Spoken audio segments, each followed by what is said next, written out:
ನಮಸ್ಕಾರ ರೀ ಎಲ್ಲರಿಗೂ ರಮ್ಯಾ ಮನೆ ಅಡುಗೆ ಚಾನಲ್ಗೆ ಸ್ವಾಗತ. ಇವತ್ತಿನ ವಿಡಿಯೋದಲ್ಲಿ ಹೊರಗಡೆ ಕ್ರಿಸ್ಪಿಯಾಗಿ ಹಾಗೆ ಒಳಗಡೆ ಸಾಫ್ಟಾಗಿ ಸಾಬುದಾನ ವಡೆನ ಮನೆಯಲ್ಲೇ ಹೇಗೆ ಮಾಡ್ಕೊಳ್ಳೋದು ಅಂತ ಹೇಳಿ ನೋಡೋಣ. ತುಂಬ ಸುಲಭವಾಗಿ ಈ ವಡೆಯನ್ನು ಮಾಡ್ಬೋದು.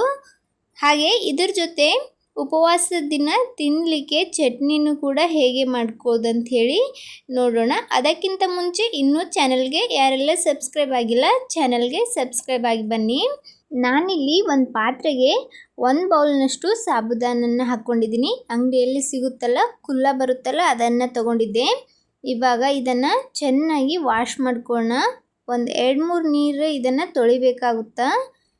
ನಾನಿಲ್ಲಿ ಇದನ್ನು ಚೆನ್ನಾಗಿ ಈ ಥರ ನೀರು ಹಾಕ್ಕೊಂಡು ತೊಳ್ಕೊಂಡಿದ್ದೀನಿ. 1-2 ನೀರನ್ನು ಇದನ್ನು ಚೆನ್ನಾಗಿ ತೊಳ್ಕೊಳ್ಳಿ. 2 ನೀರು ತೊಳೆದ್ಬಿಟ್ಟ ನಂತರ ಇದನ್ನು ಈ ಥರ ನೀರೊಳಗೆ ಒಂದು 5 ನಿಮಿಷ ಬಿಟ್ಕೊಳ್ಳಿ. 5 ನಿಮಿಷ ಆದ ನಂತರ ಎಲ್ಲ ನೀರನ್ನು ಜಾನ್ಸ್ಕೊಂಡಿದ್ದೀನಿ. ನೋಡ್ಬೋದು ಎಷ್ಟು ನೀರಿದೆ ಕೆಳಗಡೆ. ಅದೆಷ್ಟು ನೀರು ಹಾಗೆ ಮೇಲ್ಗಡೆ ಈ ಥರ ಒಂದು ಸ್ವಲ್ಪ ನೀರನ್ನು ಚಿಮಿಸ್ಕೊಳ್ಳಿ. ಜಾಸ್ತಿ ನೀರನ್ನು ಹಾಕೋದು ಬೇಡ. ಈ ಥರ ನೀರೆಲ್ಲ ಚಿಮ್ಕಿಸ್ಬಿಟ್ಟು ಇದನ್ನು ಮುಚ್ಚಳ ಮುಚ್ಚಿ 1 ತಾಸು ನೆನೆಸ್ಕೊಳ್ಳೋಣ. ಅದು ಚೆನ್ನಾಗಿ ನೆನೆಯೋವರೆಗೂ ಈ ಕಡೆ ಒಂದು ಪಾತ್ರೆಗೆ ಒಂದು ಅರ್ಧ ಬೌಲ್ನಷ್ಟು ಶೇಂಗಾ ತಗೊಂಡಿದ್ದೀನಿ.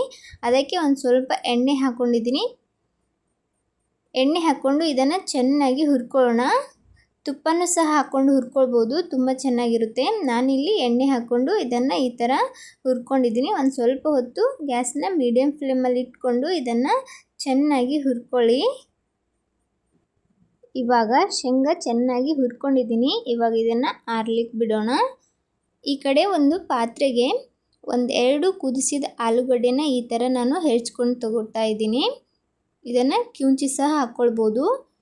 ಇವಾಗ ಇದೇ ಆಲೂಗಡ್ಡೆಗೆ ನಾವು ನೆನೆಸಿಟ್ಟಿರುವಂತಹ ಸಾಬುದಾನನ್ನು ಹಾಕ್ಕೊಳ್ಳೋಣ. ನೋಡಿ ಸಾಬುದಾನ ಎಷ್ಟು ಚೆನ್ನಾಗಿ ಅರಳಿವೆ ಅಂಥೇಳಿ. ನಾನು ಜಾಸ್ತಿ ನೀರು ಹಾಕ್ಲಕ್ಕೆ ಹೋಗಿಲ್ಲ, ಯಾಕಂದರೆ ಜಾಸ್ತಿ ನೀರು ಹಾಕ್ಕೊಂಡು ನೆನೆಸ್ಕೊಂಡ್ರೆ ತುಂಬ ಮೆದುವಾಗ್ತವೆ. ಅದು ತುಂಬ ಮೆತ್ತಗಾಯ್ತಂದ್ರೆ ಹಿಟ್ಟನ್ನು ಸಹ ತುಂಬ ಅಳಸಾಗ್ತದೆ. ಆವಾಗ ಎಣ್ಣೆ ಜಾಸ್ತಿ ಹಿಡ್ಕೊಳ್ತವೆ ವಡೆಗಳು. ಅದಕ್ಕೋಸ್ಕರ ನಾನು ಇದಕ್ಕೆ ಜಾಸ್ತಿ ನೀರು ಹಾಕ್ಕೊಂಡು ನೆನೆಸ್ಲಕ್ಕೆ ಹೋಗಿಲ್ಲ, ಸ್ವಲ್ಪ ನೀರು ಹಾಕ್ಕೊಂಡಿದ್ದೀನಿ. ಇವಾಗ ಇದನ್ನು ಚೆನ್ನಾಗಿ ಕಲಿಸ್ಕೊಳ್ಳೋಣ. ಒಂದು ಬೈಂಡಿಂಗ್ ಬರೋವರೆಗೂ ಇದನ್ನು ಚೆನ್ನಾಗಿ ಈ ಥರ ಕಲಿಸ್ಕೊಂಡು ಇಲ್ಲಿ ರುಚಿಗೆ ತಕ್ಕಷ್ಟು ಉಪ್ಪನ್ನು ಸೇರಿಸ್ತಾ ಇದ್ದೀನಿ. ಉಪವಾಸಕ್ಕೆ ಸೇಂದಾ ನಮಕ್ ಅಂತ ಬರುತ್ತಲ್ಲ ಅದನ್ನು ಹಾಕ್ಕೊಳ್ಳಿ. ಹಾಗೆ 1-2 ಹಸಿಮೆಣಸಿನ್ಕಾಯನ್ನು ಕಟ್ ಮಾಡಿ ಸೇರಿಸ್ಕೊಂಡಿದ್ದೀನಿ. ಒಂದು ಅರ್ಧ ಚಮಚದಷ್ಟು ಜೀರಿಗೆ, ಒಂದು ಸ್ವಲ್ಪ ಕೊತ್ತಂಬರಿನ ಕಟ್ ಮಾಡಿ ಹಾಕ್ಕೊಂಡಿದ್ದೀನಿ. ಇವಾಗ ಇದನ್ನು ಚೆನ್ನಾಗಿ ಕಲಿಸ್ಕೊಳ್ಳೋಣ. ಈ ಹಿಟ್ಟನ್ನು ಚೆನ್ನಾಗಿ ಕಲಿಸ್ಕೊಂಡು ನಾನಿಲ್ಲಿ ಮೊದಲಿಗೆ ಶೇಂಗಾನ ಹುರಿದಿಟ್ಕೊಂಡಿದ್ದಿಲ್ಲ, ಅದನ್ನು ಈ ಥರ ಕುಟ್ಕೊಂಡು ಹಾಕ್ಕೊಂಡಿದ್ದೀನಿ. ನೀವು ಬೇಕಾದರೆ ಇದನ್ನು ಗ್ರೈಂಡ್ ಮಾಡಿ ಸಹ ಸೇರಿಸ್ಕೊಳ್ಬೋದು. ಸ್ವಲ್ಪ ತರಿಯಾಗಿ ಗ್ರೈಂಡ್ ಮಾಡಿ ಸೇರಿಸ್ಕೊಳ್ಬೋದು, ಇಲ್ಲಾಂದರೆ ಸ್ವಲ್ಪ ಔಡ ಸಡ ಇದನ್ನು ಕುಟ್ಕೊಳ್ಳಬಹುದು. ಈ ಥರ ಅದನ್ನು ಹಾಕ್ಕೊಂಡು ಚೆನ್ನಾಗಿ ಮಿಕ್ಸ್ ಮಾಡ್ಕೊಳ್ಳೋಣ. ಈ ಥರ ಹಾಕೋದ್ರಿಂದ ತಿನ್ನುವಾಗ ಅದು ಬಾಯಿಗೆ ಬರುತ್ತಲ್ಲ, ತುಂಬ ಚೆನ್ನಾಗಿರುತ್ತೆ. ಇವಾಗ ಹಿಟ್ಟು ರೆಡಿಯಾಗಿದೆ. ಈ ಕಡೆ ಕೈಗೆ ಒಂದು ಸ್ವಲ್ಪ ತುಪ್ಪ ಇಲ್ಲಾಂದರೆ ಎಣ್ಣೆ ಸವರ್ಕೊಂಡು ಸ್ವಲ್ಪ ಈ ಥರ ಹಿಟ್ಟನ್ನು ತಗೊಂಡು ವಡೆ ಶೇಪಲ್ಲಿ ಅದನ್ನು ಮಾಡ್ಕೊಳ್ಬೇಕಾಗುತ್ತೆ. ನಿಮ್ಗೆ ಯಾವ ಸೈಜಲ್ಲಿ ವಡೆ ಬೇಕು ನೋಡಿಕೊಂಡು ಅದನ್ನು ಆ ಸೈಜಲ್ಲಿ ಮಾಡ್ಕೊಳ್ಬೋದು.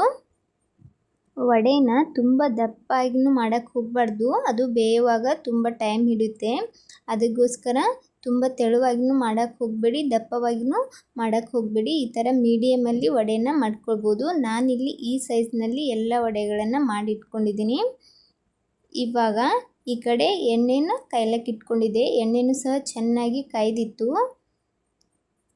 ಚೆನ್ನಾಗಿ ಕಾಯ್ದಿರುವಂಥ ಎಣ್ಣೆಗೆ ರೆಡಿ ಮಾಡಿಟ್ಟಿರುವಂಥ ವಡೆನ ಹಾಕ್ಕೊಳ್ಳೋಣ. ವಡೆಯನ್ನು ಎಣ್ಣೆಗೆ ಬಿಡುವಾಗ ಒಂದು ಸ್ವಲ್ಪ ನಿಧಾನವಾಗಿ ಹಾಕ್ಕೊಳ್ಳಿ. ಎಣ್ಣೆನೂ ಸಹ ಚೆನ್ನಾಗಿ ಕಾಯ್ದಿರುತ್ತೆ, ಅದಕ್ಕೋಸ್ಕರ ಸ್ವಲ್ಪ ಹುಷಾರಾಗಿ ವಡೆಯನ್ನು ಬಿಟ್ಕೊಳ್ಬೇಕು. ವಡೆ ಹಾಕಿದ ತಕ್ಷಣ ಅದನ್ನು ಇನ್ನೊಂದು ಸೈಡಲ್ಲಿ ಹಾಕ್ಲಿಕ್ಕೆ ಹೋಗಬೇಡಿ. ಈ ಥರ ಅದು ಮೇಲ್ಗಡೆ ತೇಲಬೇಕು, ಅಲ್ಲಿಯವರೆಗೂ ಅದನ್ನು ಮುಟ್ಲಿಕ್ಕೆ ಹೋಗಬೇಡಿ. ಈ ಥರ ಒಂದು ಸೈಡ್ ಫ್ರೈ ಆಗಿ ಅದು ಮೇಲ್ಗಡೆ ಬಂದಾಗ ಈ ಥರ ನಿಧಾನವಾಗಿ ಇನ್ನೊಂದು ಸೈಡಲ್ಲಿ ಹಾಕ್ಕೊಂಡು ಇದನ್ನು ಫ್ರೈ ಮಾಡ್ಕೊಳ್ಳೋಣ. ಮೊದಲೇ ಹಾಕಿದ ತಕ್ಷಣ ಅದನ್ನು ಈ ಥರ ಮಾಡಲಿಕ್ಕೆ ಹೋದರೆ ಹಿಟ್ಟು ಹಸಿ ಇರೋ ಕಾರಣ ಅದು ಎಣ್ಣೆ ಒಳಗೆ ಹರಡೋ ಚಾನ್ಸ್ ಇರುತ್ತೆ. ಅದಕ್ಕೋಸ್ಕರ ಒಂದು ಸ್ವಲ್ಪ ಫ್ರೈ ಆದ ನಂತರನೇ ಎರಡು ಸೈಡ ಚೆನ್ನಾಗಿ ಫ್ರೈ ಮಾಡ್ಕೊಳ್ಳಿ. ಇವಾಗ ನೋಡ್ಬೋದು ಎಷ್ಟು ಚೆನ್ನಾಗಿ ಫ್ರೈ ಆಗಿದೆ ಅಂಥೇಳಿ. ಕಲರ್ ಕೂಡ ತುಂಬ ಚೆನ್ನಾಗಿ ಬಂದಿದೆ. ಎರಡು ಬದಿಯಲ್ಲಿ ಚೆನ್ನಾಗಿ ಇದು ಫ್ರೈ ಆಗಿದೆ. ಇವಾಗ ಈ ವಡೆಗಳು ರೆಡಿ ಆಗ್ಯಾವ. ಇದನ್ನು ಎಣ್ಣೆಯಿಂದ ತೆಗೆಯೋಣ. ಒಂದು ಸ್ವಲ್ಪ ಹೊತ್ತು ಎಣ್ಣೆಯನ್ನು ಚೆನ್ನಾಗಿ ಜಾನಿಸ್ಬಿಟ್ಟು ವಡೆನ ತೆಕ್ಕೊಳ್ಳೋಣ. ನಂತರ ಇದಕ್ಕೇ ಉಳಿದಿರುವಂಥ ವಡೆನೂ ಸಹ ಹಾಕ್ಕೊಳ್ಳೋಣ. ವಡೆ ಬಿಡುವಾಗ ಮಾತ್ರ ಒಂದು ಸ್ವಲ್ಪ ಹುಷಾರಾಗಿ ವಡೆ ಬಿಟ್ಕೊಳ್ಳಿ. ವಡೆನ ಆದಷ್ಟು ಮೀಡಿಯಮ್ ಫ್ಲೇಮಲ್ಲಿ ಫ್ರೈ ಮಾಡ್ಕೋಬೇಕಾಗುತ್ತೆ. ಹೈ ಫ್ಲೇಮಲ್ಲಿ ಇಟ್ಟು ಅದನ್ನು ಫ್ರೈ ಮಾಡಿದ್ರೆ ಬೇಗ ಹೊತ್ಬಿಡುತ್ತೆ. ಅದಕ್ಕೋಸ್ಕರ ಮೀಡಿಯಮ್ ಫ್ಲೇಮಲ್ಲಿ ಇಟ್ಕೊಂಡು ಇದನ್ನು ಚೆನ್ನಾಗಿ ಎರಡು ಬದಿಯಲ್ಲಿ ಫ್ರೈ ಮಾಡ್ಕೊಳ್ಳೋಣ. ಈ ಥರ ಅದು ಒಂದು ಸೈಡ್ ಫ್ರೈ ಆದ ನಂತರ ಇನ್ನೊಂದು ಸೈಡ ಚೆನ್ನಾಗಿ ಈ ಥರ ತೇಲುತ್ತೆ. ಅದು ಒಳಗಡೆನೂ ಸಹ ಚೆನ್ನಾಗಿ ಬೇಯುತ್ತೆ. ನೋಡ್ಬೋದು ಚೆನ್ನಾಗಿ ಕಲರ್ ಬರೋವರೆಗೂ ಅದನ್ನು ಫ್ರೈ ಮಾಡ್ಕೊಳ್ಳಿ. ನೋಡಿ ಎಷ್ಟು ಚೆನ್ನಾಗಿ ಕಲರ್ ಬಂದಿದೆ ಅಂಥೇಳಿ. ಇವಾಗ ಈ ವಡೆಗಳನ್ನು ಸಹ ರೆಡಿಯಾಗಿವೆ. ಇದನ್ನು ಸಹ ಎಣ್ಣೆಯಿಂದ ತೆಕ್ಕೊಳ್ಳೋಣ. ಒಂದು ಸ್ವಲ್ಪ ಹೊತ್ತು ಎಣ್ಣೆನ ಚೆನ್ನಾಗಿ ಜಾನಿಸ್ಬಿಟ್ಟು ವಡೆನ ತೆಕ್ಕೊಳ್ಳಿ. ವಡೆ ರೆಡಿಯಾಗಿವೆ. ವಡೆ ಜೊತೆ ಉಪವಾಸಕ್ಕೆ ತಿನ್ನುವಂಥ ಒಂದು ಚಟ್ನಿನ ಮಾಡ್ಕೊಳ್ಳೋಣ. ಆ ಚಟ್ನಿಗೆ ಒಂದು ಸ್ವಲ್ಪ ಹುರಿದಿರೋ ಶೇಂಗಾ, ಒಂದು ಅರ್ಧ ಚಮಚದಷ್ಟು ಜೀರಿಗೆ, ಒಂದು ಹಸಿಮೆಣಸಿನ್ಕಾಯಿ, ಒಂದು ಸ್ವಲ್ಪ ಕೊತ್ತಂಬರಿ, ಇದಕ್ಕೇನೆ ನಾನು ಒಂದು ಬೌಲ್ನಷ್ಟು ಮೊಸರನ್ನ ಹಾಕ್ತಾಯಿದ್ದೀನಿ. ಎಷ್ಟು ಚಟ್ನಿ ಬೇಕು ನೋಡಿಕೊಂಡು ಆ ಅಳತೆಗೆ ಮೊಸರನ್ನ ಹಾಕ್ಕೊಳ್ಳಿ. ಲಾಸ್ಟಲ್ಲಿ ರುಚಿಗೆ ತಕ್ಕಷ್ಟು ಉಪ್ಪನ್ನು ಹಾಕ್ಕೊಂಡು ಇದಕ್ಕೆ ನೀರು ಹಾಕದೆ ಹಾಗೆ ಗ್ರೈಂಡ್ ಮಾಡಿಕೊಂಡು ತಗೊಂಡ್ರೆ ಸಿಂಪಲ್ಲಾಗಿ ಉಪವಾಸಕ್ಕೆ ಬೇಕಾದ ಚಟ್ನಿ ರೆಡಿ ಆಗುತ್ತೆ. ಇದಕ್ಕೆ ಒಗ್ಗರಣೆ ಸಹ ಹಾಕ್ಕೊಳ್ಬೋದು, ಇಲ್ಲಾಂದರೆ ಹಾಗೆ ಕೂಡ ಸರ್ವ್ ಮಾಡ್ಕೊಳ್ಳಿ. ನಾನಿಲ್ಲಿ ಇದನ್ನು ಹಾಗೆ ಸರ್ವ್ ಮಾಡ್ಕೊಂಡಿದ್ದೀನಿ. ನೋಡ್ಬೋದು ವಡೆ ಎಷ್ಟು ಚೆನ್ನಾಗಿ ಬಂದಿದೆ ಅಂಥೇಳಿ. ಆವಾಜ್ ಕೇಳಿಸ್ತಾ ಇದೆ ಎಷ್ಟು ಕ್ರಿಸ್ಪಿಯಾಗಿ ವಡೆ ರೆಡಿಯಾಗಿದೆ ಅಂಥೇಳಿ. ಮೇಲ್ಗಡೆ ತುಂಬ ಕ್ರಿಸ್ಪಿಯಾಗಿ ಹಾಗೆ ಒಳಗಡೆ ಅಷ್ಟೇ ಸಾಫ್ಟಾಗಿ ಈ ವಡೆ ಬಂದಿತ್ತು.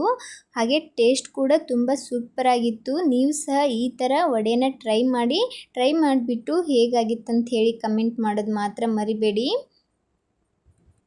ಉಪವಾಸದ ಸಮಯದಲ್ಲಿ ಇಲ್ಲ ಅಂದರೆ ಏನಾದರೂ ಲೈಟಾಗಿ ತಿನ್ನಬೇಕನ್ನಿಸಿದಾಗ, ಹಾಗೆ ಕ್ರಿಸ್ಪಿಯಾಗಿ ಖಾರವಾಗಿ ತಿನ್ನಬೇಕನ್ನಿಸಿದಾಗ ಈ ಥರ ಸಿಂಪಲ್ಲಾಗಿ ಸಾಬುದಾನ ವಡೆಯನ್ನು ಮಾಡ್ಕೊಳ್ಬೋದು. ನೋಡಿದ್ರಲ್ಲ ಯಾವ ಥರ ಸಾಬುದಾನ ವಡೆ ಮತ್ತು ಅದರ ಜೊತೆ ಉಪವಾಸಕ್ಕೆ ಬೇಕಾದ ಚಟ್ನಿನ ಮಾಡ್ಕೊಳ್ಳೋದಂತ ಹೇಳಿ. ಈ ರೆಸಿಪಿ ನಿಮಗೆ ಇಷ್ಟ ಆಗಿದೆ ಅಂದ್ಕೊಂಡಿದ್ದೀನಿ. ಇಷ್ಟ ಆದರೆ ವಿಡಿಯೋಗೊಂದು ಲೈಕ್ ಕೊಡೋದು ಮರಿಬೇಡಿ. ಹಾಗೆ ಇದೇ ಥರದ ಇನ್ನಷ್ಟು ರೆಸಿಪಿಗೋಸ್ಕರ ರಮ್ಯಾ ಮನೆ ಅಡುಗೆ ಚಾನಲನ್ನು ಸಬ್ಸ್ಕ್ರೈಬ್ ಮಾಡ್ಕೊಳ್ಳಿ. ಇನ್ನೂ ಚಾನಲ್ಗೆ ಸಬ್ಸ್ಕ್ರೈಬ್ ಆಗದೆ ಯಾರೆಲ್ಲ ವಿಡಿಯೋ ನೋಡ್ತಾ ಇದ್ದೀರಾ ದಯವಿಟ್ಟು ಚಾನಲ್ನ ಸಬ್ಸ್ಕ್ರೈಬ್ ಮಾಡಿಕೊಂಡು ವಿಡಿಯೋ ನೋಡಿ. ನನ್ನ ವಿಡಿಯೋನ ಯಾರೆಲ್ಲ ನೋಡ್ತಾ ಇದ್ದೀರಾ ಎಲ್ಲರಿಗೂ ಧನ್ಯವಾದಗಳು.